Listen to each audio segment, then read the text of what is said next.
Pozdrav drugari, danas pravimo svinjski but u šerpi, bukvalno do raspadanja idemo sa njim, veoma jednostavno za pripremu, sve što nam je potrebno, svinjski but u komadu oko kilogram, glavica luka onako srednja, kockice za supu, pileća ili goveđa svejedno, začin, biber, peršun i beli luk u granulama.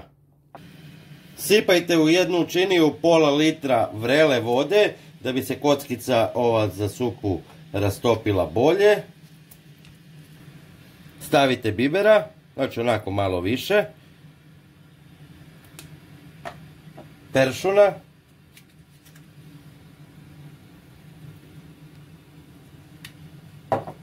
Beli luk u granulama. Luka i sve lepo promešate. Sipajte sve u šerpu i stavite na ringlu.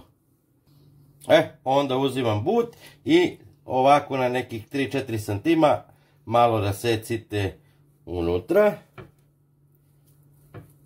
i začinite lepo meso.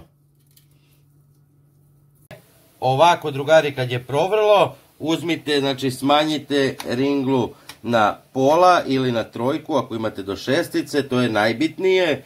Uzmite meso i ubacite pažljivo u šerpu i obavezno sada ide poklopac i ništa ne dirajte neko vreme. I evo nakon 10 minuta uzmite varijačom i prelite preko mesa i to radite uvek na nekih 10 minuta. Uvek prelivate ovako preko mesa. I evo nakon sat vremena kuvanja, znači na nekih 10 minuta konstantno sam prelivao, uzmite pažljivo i okrenite meso.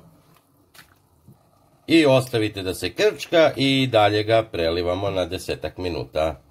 I evo drugari, nakon 2 sata laganog krčkanja, meso je gotovo, ovaj sos je taman ispario koliko treba, prelite preko mesa, služite uz pire najbolje, vidite kako se kida, znači laganim pokretom meso puca, u tome i jeste fora, veoma je mekano, ukusno, pravite, javite mi i hvala puno, ćao!